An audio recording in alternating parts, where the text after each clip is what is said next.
of a generation of tools. It's really built to make cybersecurity easier.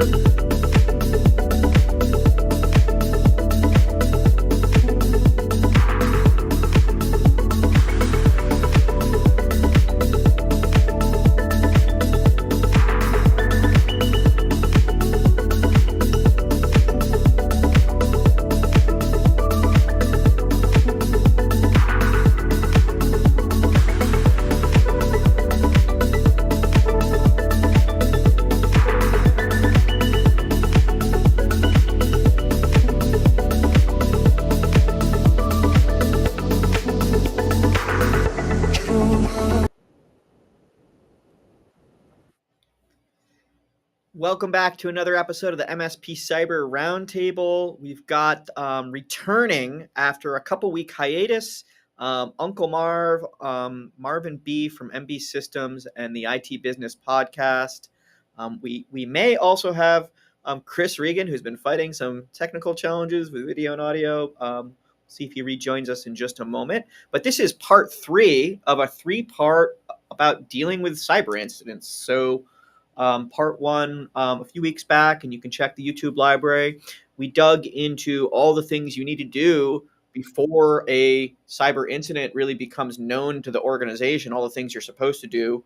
Then we had an episode of the moment of discovery, that moment of the incident, how to stay calm, how to make the right choices, how to make sure you don't make any mistakes. And then we talked about, today is about write-a-boom, right? So, when an incident starts, tends to drag on a long time. These things aren't over in hours, or if you think they're over in hours, you may find that you're wrong. In any case, we're going to talk about all those things that happen after the incident in terms of response, recovery. That's what today is about.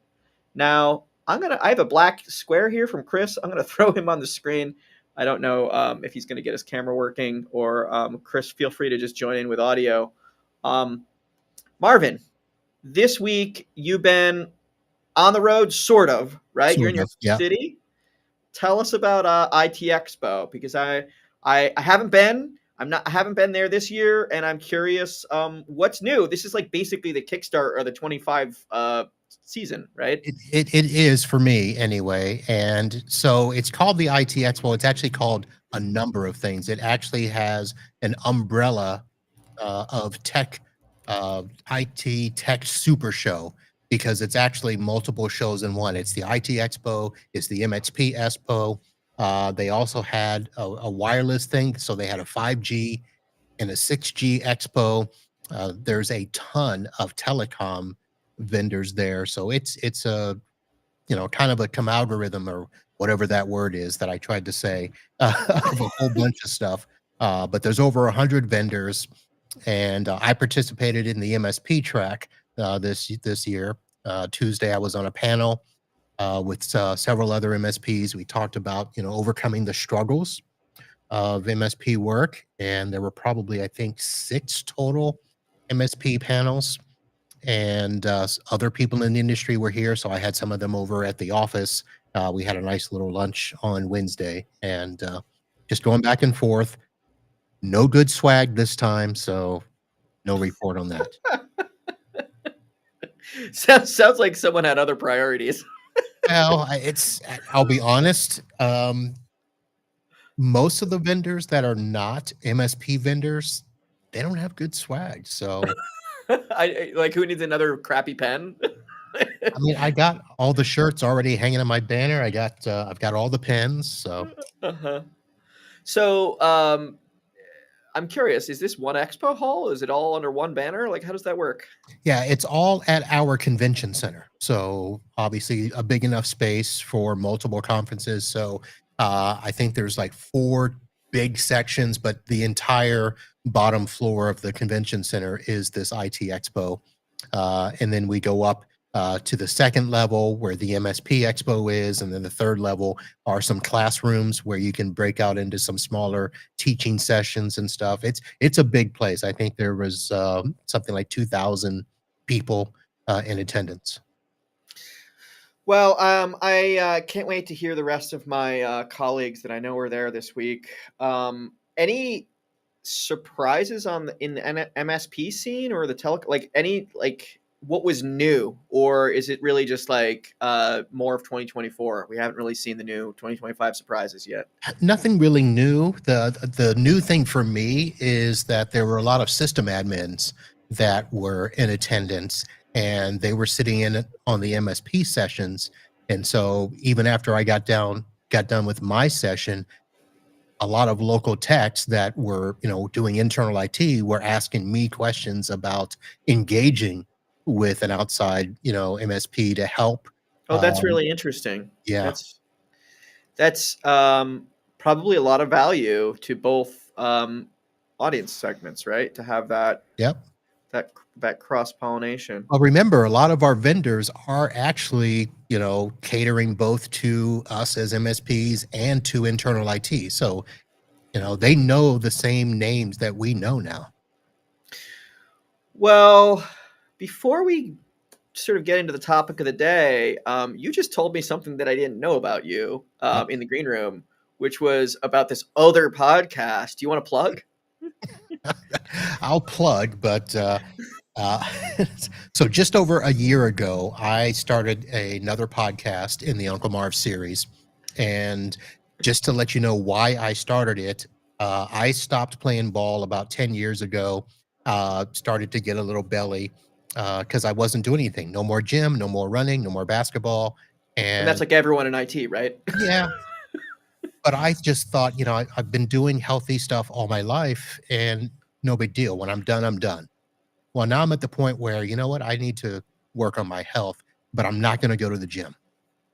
So what can I learn to do to be healthy without having to go to the gym and do all that stuff? So I thought, let me make a show because that's the answer to everything, right? There's a podcast for it, and I'll just talk to other people that have fixed unhealthy things in their life. So whether it's food, exercise, relationships, and that's what it's turning into. It's the Uncle Marv's Unhealthy Podcast, and it's about life beyond health and fitness, where we talk about fixing all the unhealthy things. So I've had my last two out of the three shows were about divorce.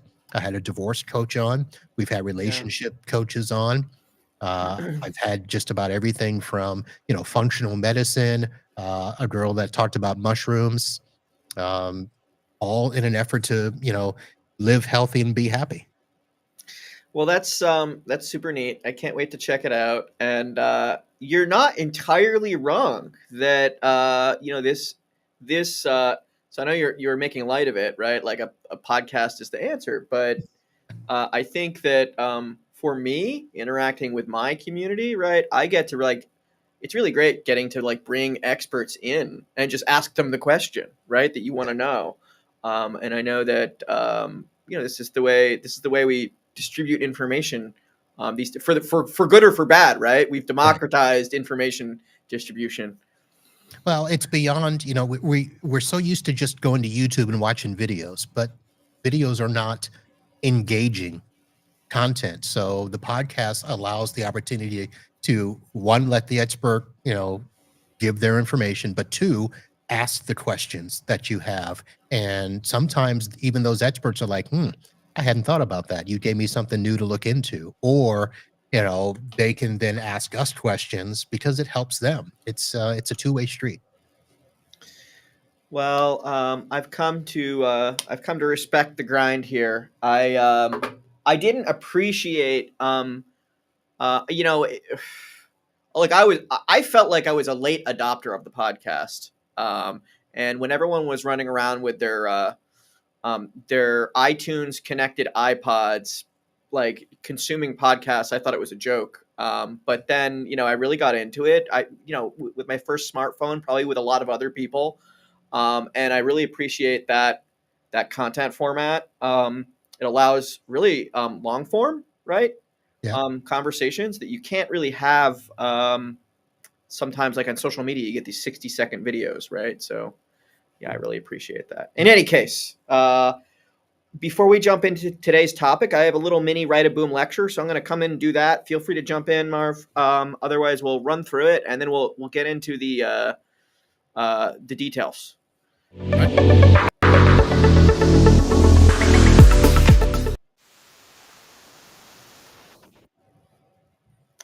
So we're going to go deeper into Right of Boom for basically the rest of today. But before we do that, let's just sort of define this. So um, just if we map this using the NIST 6 functions, at the very top, we have governance, which happens throughout all of cybersecurity, information security, privacy management. However you want to label that. Governance is important across the board. You need to make sure you have all the security you need. You need to make sure you're complying with regulations and contracts. And you need to make sure that you're not missing anything, and that all the functions that you expect in your cybersecurity program are working the way you intend them to. And left to boom, which we talked about a few weeks ago, covers identifying your assets, your threats, your vulnerabilities, protecting them then, and then a little bit. I mean, you have to put these detective tools in place. But if you put detective tools in place and something happens, when they find an anomaly, you have to do something about it. So at the beginning of detection, we have basically anomaly reports is the term I usually use, and those reports can come from your own users.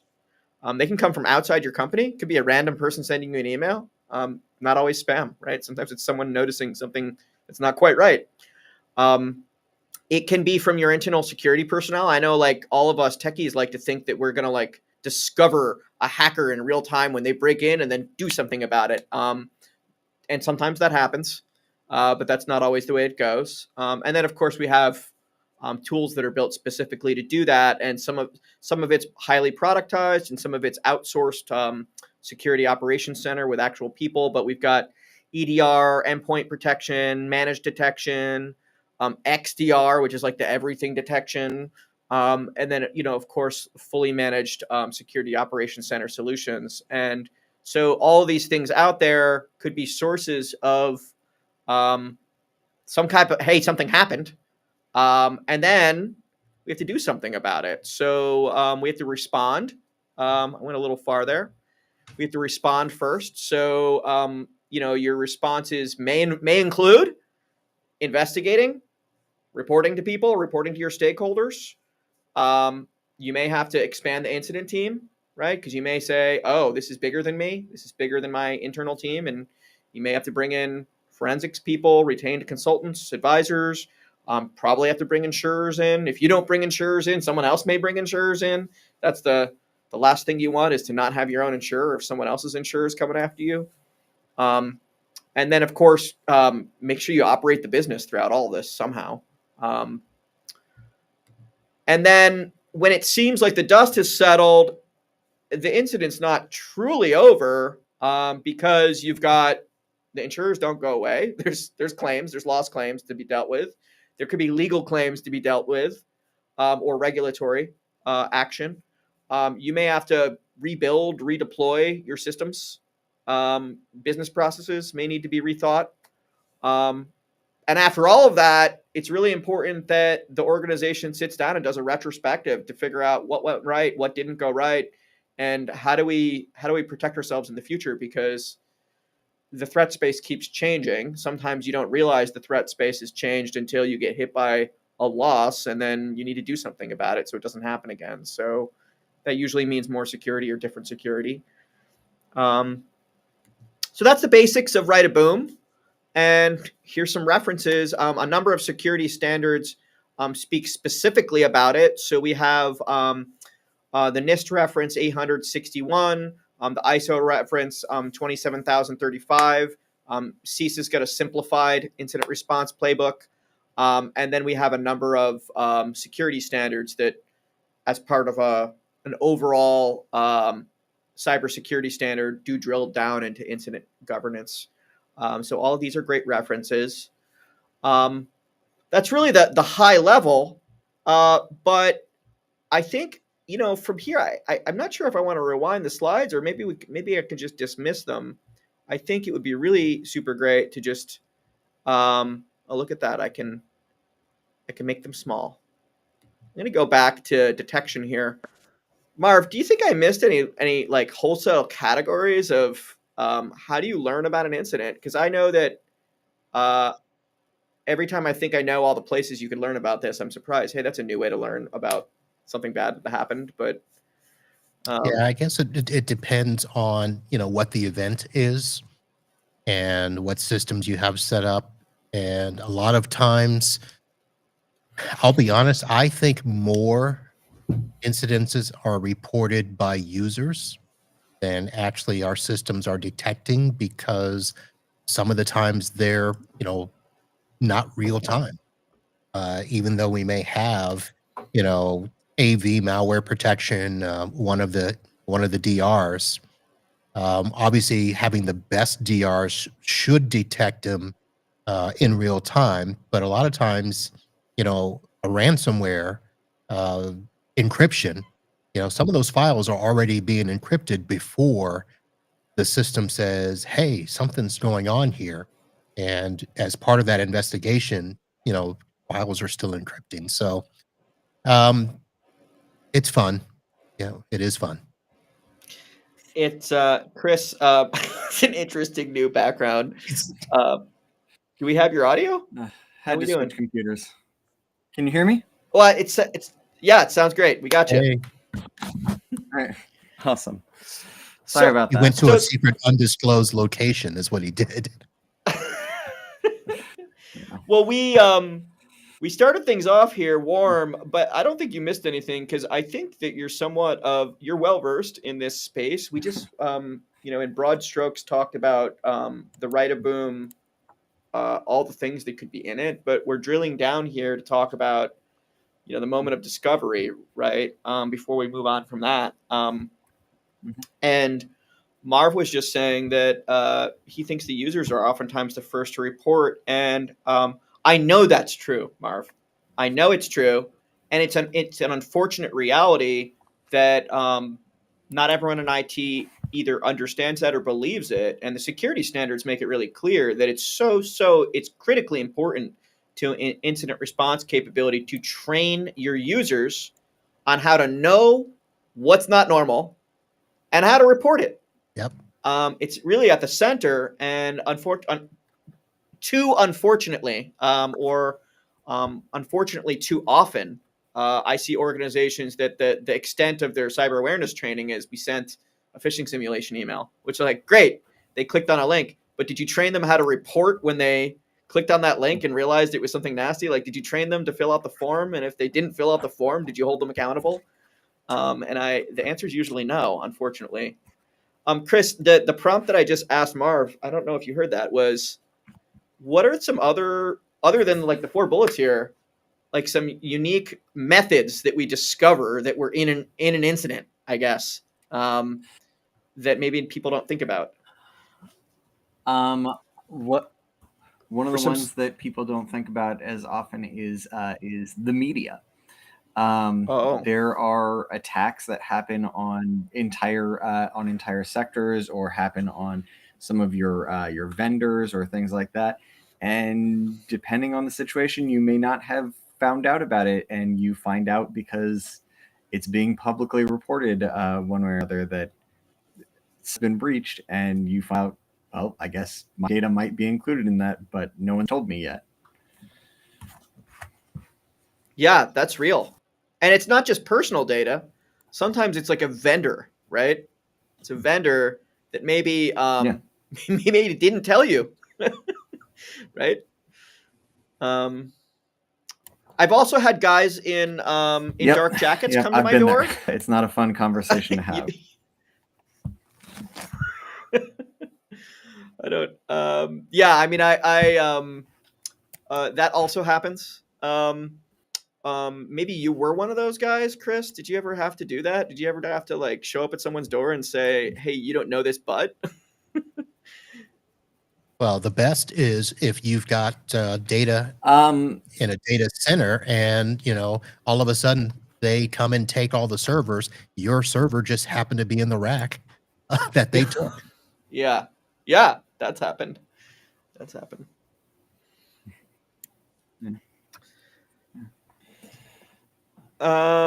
think Chris was going to say something there. Are you with us, Chris? Yeah, it's a little delayed, I think.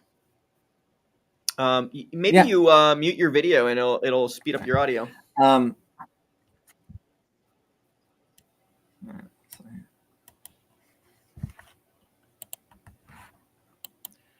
It's that satellite connection to that secret disclosed location. Just gonna say,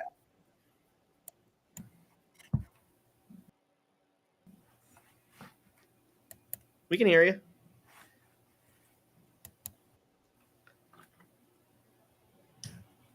And hear the clicks. Okay. Sorry. Yeah. No. I don't. Yeah. Sorry. Trying to figure out this issue.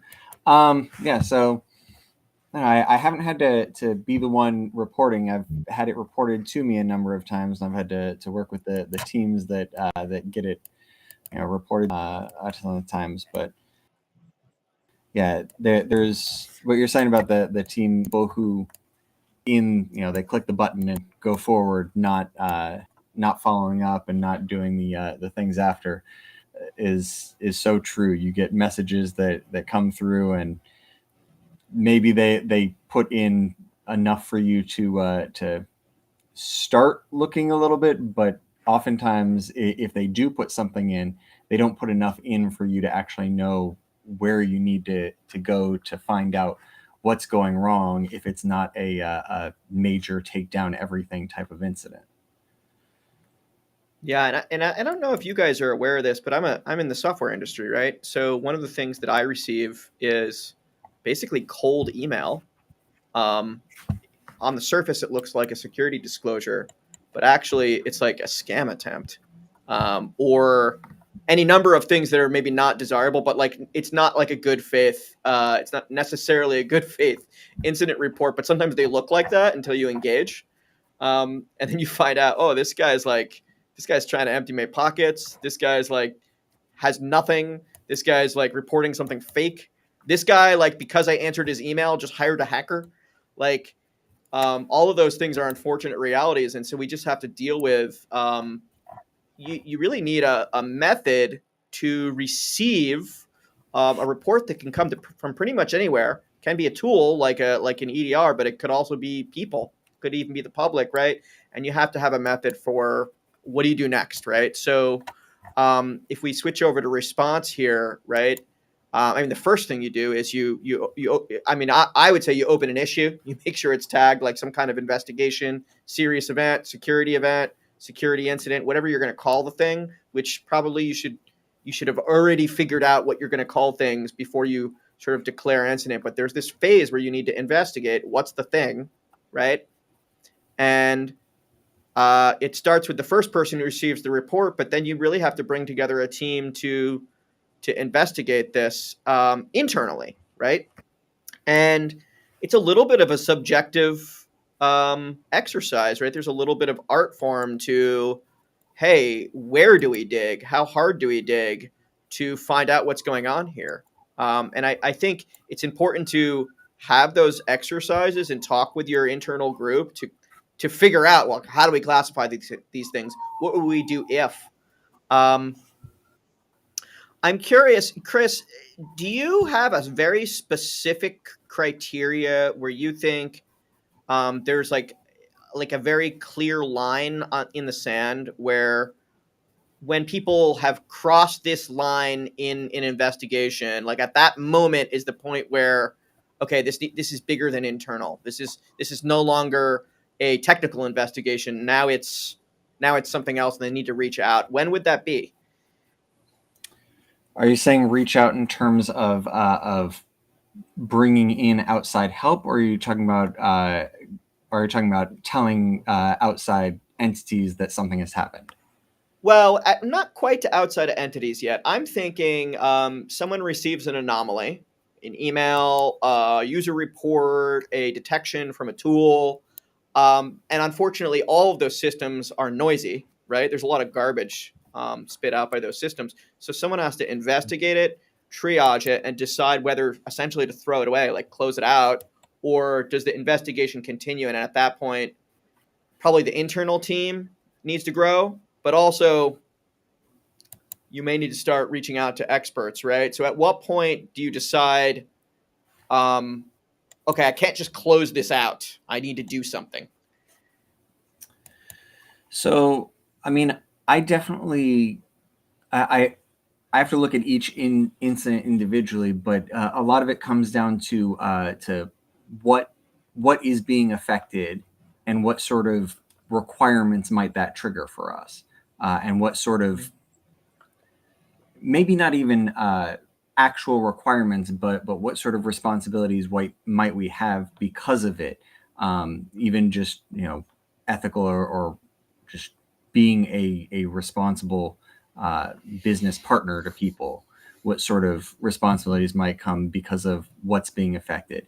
If it's something that turns out to be just a minor glitch that isn't actually affecting the data, it's just affecting like the user experience, yeah, you can shut those things down relatively easily. But you look back at the classic the CIA of data, and if the confidentiality, integrity, or availability of the data is being affected, then you start looking at it.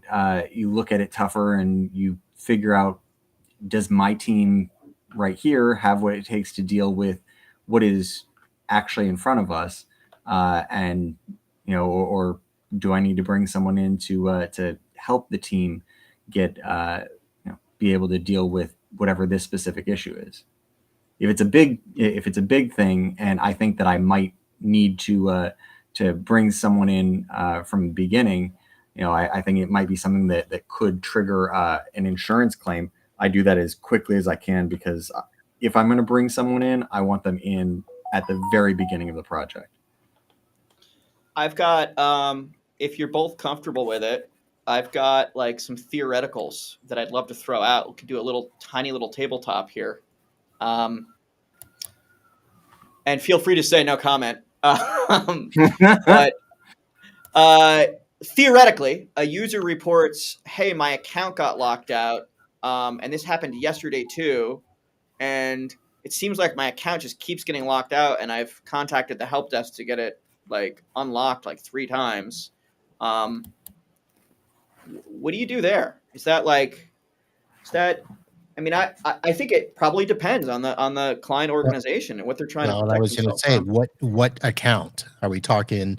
Windows Active Directory? Are we talking email? Are we talking portal access? Everything's sort of like tied together and these we also days. have to, and you also have to talk about what kind of user are we talking about, because if the person who keeps on saying that they're being locked out is grandma with no real education, and thinks that computers are some sort of black magic sorcery, like maybe her getting locked out isn't actually a technical issue that needs to be dealt with as an incident, versus if the people being locked out is the IT department from a major company that you work with, you treat it differently. All right. So that one sounds like a gray area, and the answer is it depends. But neither of you sounded super worried. I'm a about lawyer. that. All the answers are it depends. All right, let me try a clear one. If Unless you got more to add there, get a Marv. lawyer to give you, if you can get a lawyer to give you an answer other than it depends to anything, you are more impressive than I am.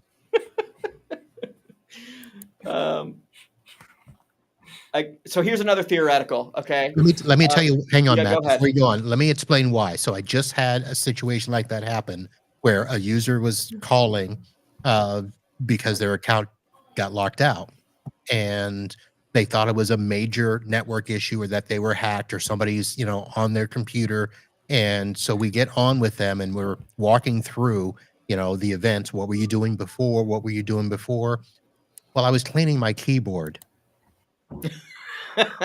Yeah. Okay. And here they are trying to call fire, and I'm like, what do you mean cleaning your keyboard? Well, yeah, I went to lunch, I came back, and I eat at my desk, so before I log in, I take my keyboard and I start wiping all the keys and stuff like that.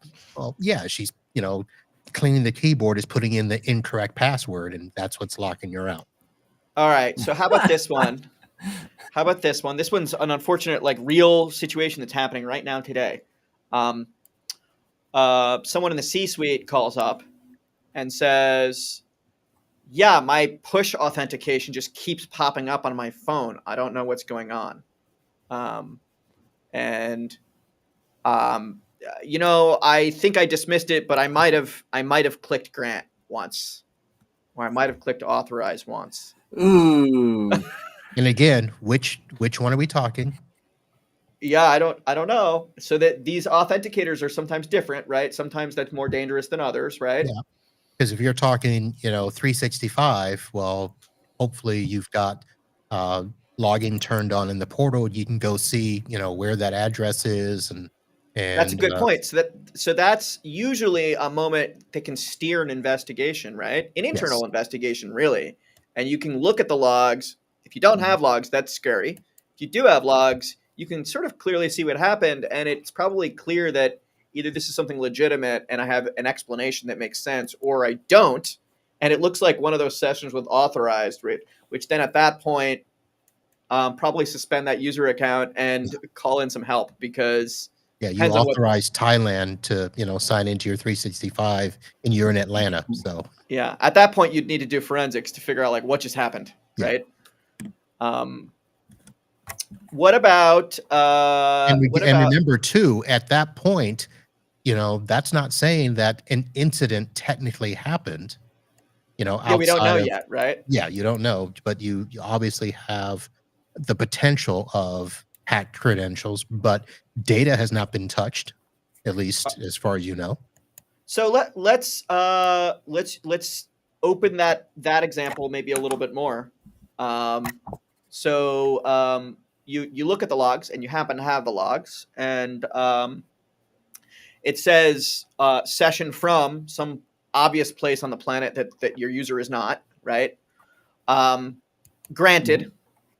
And you see that they logged into an application, but for whatever reason, and this is also super common, while you see the authentication logs, you actually have no logs of what's happening inside that application. And there's basically a giant question mark at that point.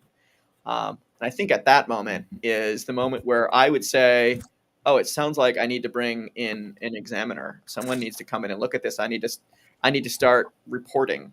And I think not that I would necessarily declare incident, but I think that I would initiate my reporting process, at least in terms of beginning to expand the team at that point.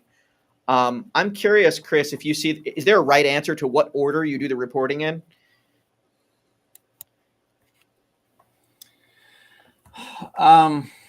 Say it. I mean, I don't think there is necessarily a right answer. I mean, you're gonna have you're gonna. Yeah, it's going to depend. Go ahead.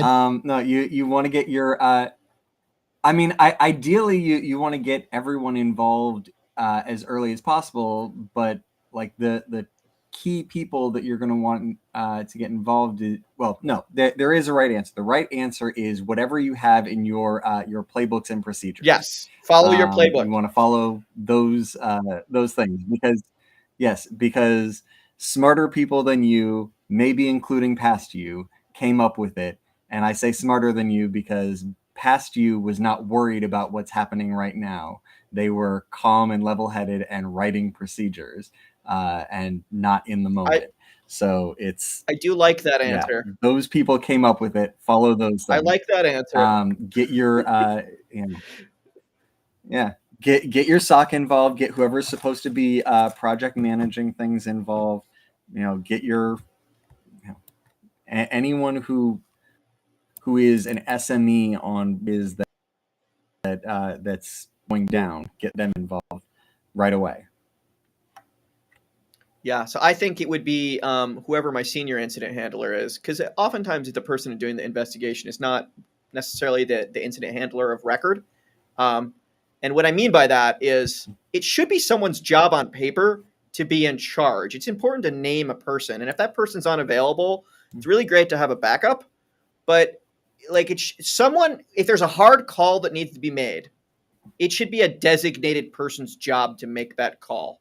And if everyone wants to go to sleep at night, it should be someone's job to decide, does someone need to be working overnight? Does someone need to be called in to work overnight? Like, is it okay if everyone just clocks out for the day? And so someone needs to take responsibility for that, and it shouldn't be someone random. That's for sure. But presuming that the incident handler says, okay, we need to expand this envelope. I think we talked in the past. Legal counsel is super important, right? Your own legal counsel. Your cyber insurer is super important. Maybe your client's cyber insurer as well. There may be multiple insurers involved here. And then it's anyone else that you're contractually or regulatory for regulatory reasons obliged to report to that there may be an impacting incident in place, or there may be an impacting incident occurring, and this is what we know so far. And if you find out, 8 hours later, 12 hours later, that no big deal, great. You get to tell everyone you handled the incident and there was no impact. And I think that's the best version of events, right? The worst version of events is you didn't tell anyone, there was huge impact, and you get sued into the ground, right? And you can never work again. And unfortunately, that can happen. That's totally avoidable, though, right, Chris? Yeah. Is that what that sigh was? No, but yeah. But I mean, you're right. You should have someone who is pre-designated as in charge, and if you don't have someone who's pre-designated in charge, you need to decide, because the last thing that you want is when important things are happening and in this right of the boom stage, things are sometimes happening very quickly and need to happen very quickly. You don't want to end up with a committee taking too long to deal with and decide some of these things that have to be decided right away. We always used to call them incident commanders. That they were the ones who had final say on that specific incident, on where it was going, and how the team would move forward on the rapid fire stuff. And if the incident response team needed someone to make a final call, then it would be the incident commander who would make that final call if they couldn't come to a consensus. Yeah, and that it is sometimes a question mark of, is this impacting or not impacting, and sometimes it's a little bit subjective. Hopefully, you've done all your left of boom protections, and some of those protections should involve collecting forensics, or proactively collecting the types of information you could use for forensics, so that there is no question mark area. It's really clear whether something was impacting or not. But that's not always the case. In the real world, oftentimes we have question mark. We have to handle the incident the best we can. We have to bring in experts to make a call. If we're not sure how to make the call, or we have to find someone who's comfortable making that call, right? And we just have to document all the decisions and make sure they're reasonable. And I know you don't love that word, Chris, but I think in this context, what I mean is, you don't get to randomly make a call. I love you should the word have reasonable. used reason. You should have used reason, and you should document that you used reason, reasonable. even if you get it wrong. Reasonable keeps attorneys. Yeah. No, reasonable keeps attorneys employed.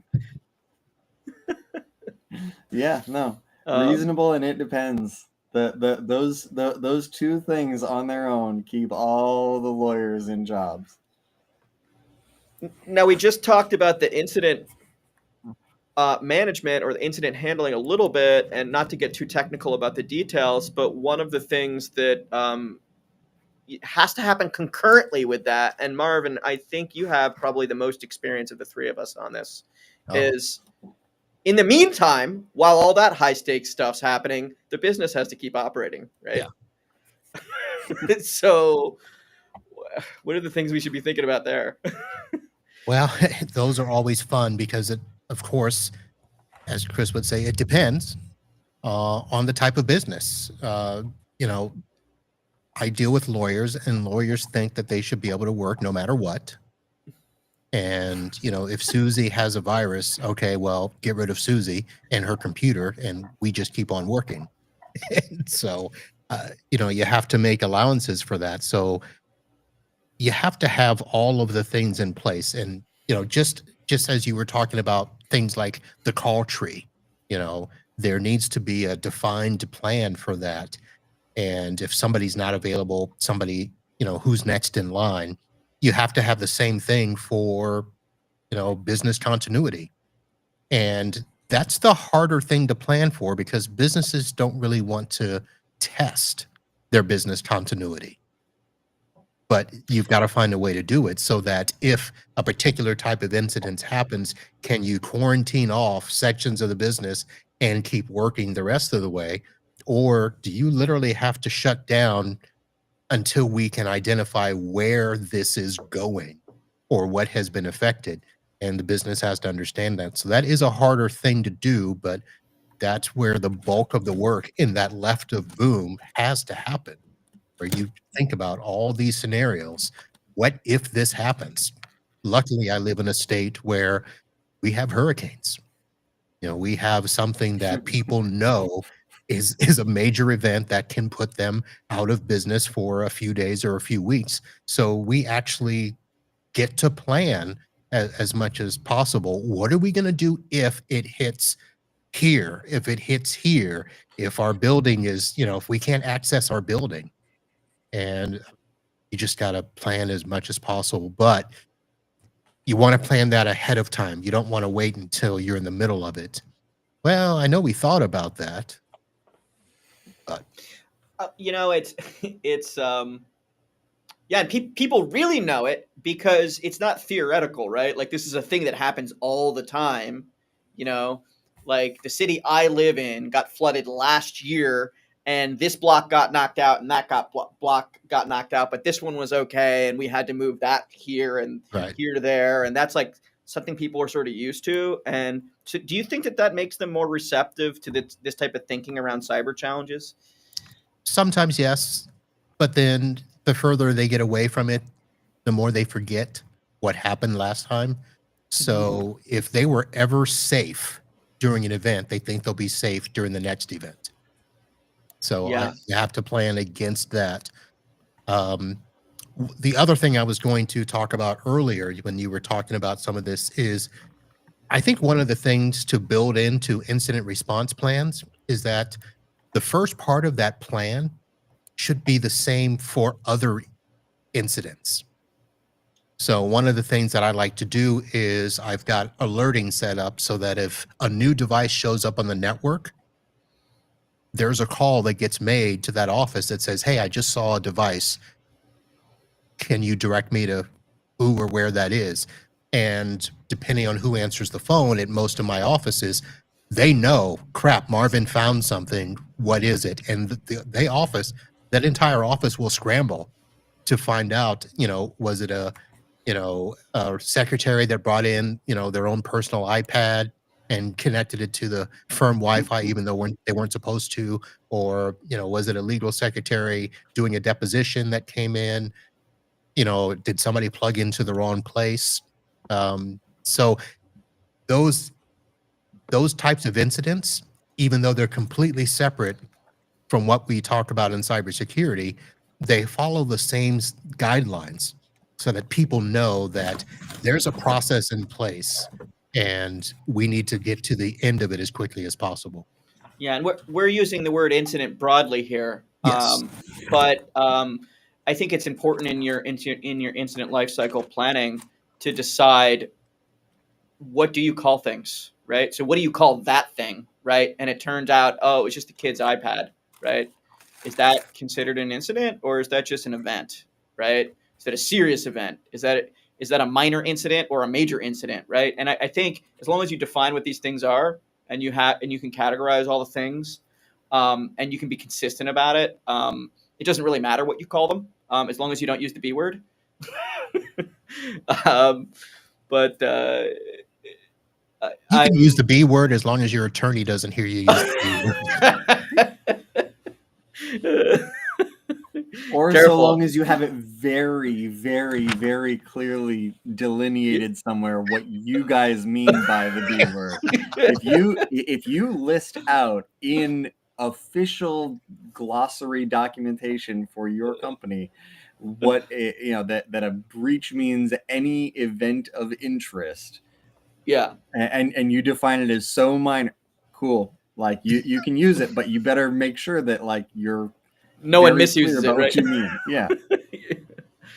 All right. Well, I think before I move on from respond, the important thing here is to think it through in advance and work it out, work out the plan, and that either means, like Marv's saying, work out the pieces of the plan that are relevant during the everyday, so that in that moment of exigence, right, at least you know that those parts of the plan are really well honed, right? But the other thing is, if you don't have a major security event every day, every week, every month, probably you should figure out some way to rehearse this. And that probably involves calling everyone on the notification list and saying, not an actual incident. However, I'm trying to validate my plan. Is this the phone number I would call? Is this the email that I would use to get in touch with XYZ? Can you find someone who can tell me ABC, just to make sure that that those parts of the plan work, right? There's a number of things that need to be rehearsed there, but I think one of the biggest fall downs is it's easy to put together a contact sheet that totally fails in real life, and where it turns out you have the wrong phone number, the wrong email, so and so is not available outside normal hours, and you need to figure out like what needs to change in that notification sheet. That like really in the moment you can't spend 3 hours trying to figure it out, right? Or a full day, right? Or waiting to see if they get back to you. Waiting to see if they get back to you. Like, it would be nice to know that, yes, you hit the right box and they're not going to respond for a day or two. You know that they take 2 days to get back to you, but you've done your part, which is to notify them within X number of hours, right? And it's the right box, right? That would be awesome. But you got to be All right, careful, and you got to got a make gotcha sure. for You us? got to make sure.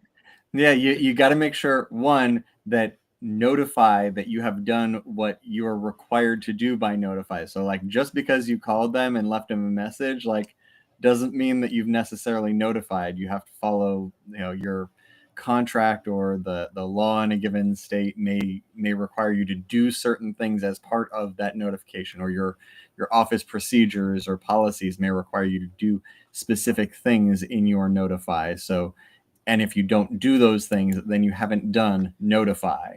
So you got to be very careful about that. Do you have an example of a really strange one that you've seen? I mean, not necessarily really strange, but like different states require that you give notice to the state AG or something like that if something has happened, and some of them have forms that ask you to fill out certain things, and unless you fully fill it out, you have not fulfilled your requirement to notify that state AG, and they may ask you, all sorts of things about what kind of a company are you, all sorts of details about the breach, about what sort of measures you had protecting things. And for some places, they don't mind if your answer to things is, "I don't know, I'll get back to you." But like, some places are very insistent that like, you have not done your notification until you have answered every one of these questions that we have. And this is clearly where it's important to like put some real thought into this and probably bring in counsel and probably ask your insurer if they're okay with it. But the one that really gripes me is where you see the criminal justice requirements and like the disclosures to the AG are sometimes in conflict with privacy laws and contracts, where one requirement will say no more than 24 hours, like within 24 hours. But then another requirement will say, well, you need to give the criminal justice people at least like a week to figure out like if they're gonna like take someone down. And it's not always a week, but sometimes the requirements are tricky, and someone needs to decide, probably not in the moment, how you're going to do it. Right? What are your actual what's the actual impact? How do you actually meet that gray space? And I keep wishing the federal government will write some law that we'll all have to comply with, so that there's none of that fighting over those things. But on the other hand, federal government doesn't have a great track record on this type of stuff, so I don't know what to expect in the coming days. But in any case, let's get into recover, because there's like sort of the thing that happens in the moment, but then there's all of like the mess to clean up. And it used to be earlier in my career, I always had a hard time distinguishing the difference between response and recovery. But in the worlds of cyber losses, it's actually really clear, because there's the thing that's pretty quick to resolve and is related to like immediate resolution, but then there's the mess left behind. And unlike a fire, which might burn down a building, some of these procedural things can really drag on in cyber, and you really need to close them out. So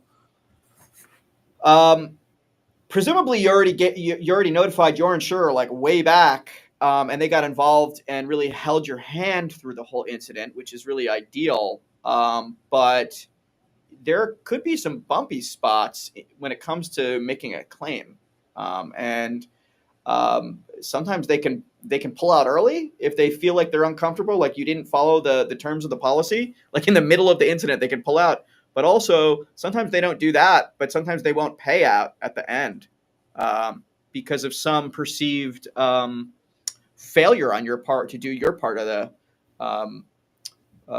your internal responsibilities, your internal due care responsibilities or due diligence responsibilities. So, I mean, that stuff can drag on. And unfortunately, I would like to say insurers usually pay out, but everyone knows they don't want to if they don't have to. And increasingly, it's really easy for them to find reasons why companies were not following best practice. Unfortunately, um, best practice has gotten a lot stiffer than it used to be. Um, what other types of sort of procedural? I'm just gonna like just draw a box around legal, Chris, even though that's like a whole world. What what other types of things should we be concerned with there? I mean, keeping track of your records and everything as you're going through is one of the super important things. You need to know if you get to whatever stage, what date are you considering the breach start date, the breach end date, when were things contained, what date do you consider that you discovered the incident, and when was it initially first noted, when did the investigation end, when did you I'm just looking through some like things that It I've had to sounds do like for there should be a final report, is what it sounds like. Like someone should make sure that no. they've no. So that is generally something that unless it is your actually even then even if it's your lawyer, you generally don't want a final report. A draft report maybe, but so reports during a breach are one of the big things that have changed a lot in the past decade. It used to be a thing that if you had a lawyer involved and the lawyer hired a forensics team or an IT team to come in and help you out with the incident, and the lawyer was the one who hired them to help them out in this whole thing and make sure things went down legally, that no matter what happened with the forensics team, you could cover all that by privilege. Not the case anymore. Now it's different everywhere, but the general rule is facts, specific facts are not covered by attorney-client privilege, especially if it's coming from like a forensics or outside team that's doing the work to figure out what happened. So anytime that you're listing down, this happened on this date, this happened on this date, this happened on this date, they came in through this method, a lot of those things you generally don't want written down, because if something happens and there is a lawsuit that happens because of it, if it is written down somewhere, initial discovery could make it very easy to find all of that information and make the case bigger and make the case last longer, versus if that stuff is not easily accessible because it was never in, especially a formalized, consolidated and clean report, then the harder it is for them to, for whoever it is that's filing a lawsuit, to get enough information to be able to actually bring a case against you and to be able to withstand the early motions that would go on in a case. So reports are generally a bigger problem. You want your forensics team, your recovery team to know what happened, but ideally not putting it all in one clean and easy to find place. So I'm gonna put you on the spot here, but is this one of the places you think? And I would think, just from the perspective of defending yourself against a potential attacker, it would be reasonable, I think, to be using encrypted messaging with your incident team. Do you think that is reasonable in this context? I know that there's a lot of places in business where it's not considered reasonable to intentionally, hide your communications, right? So that doesn't.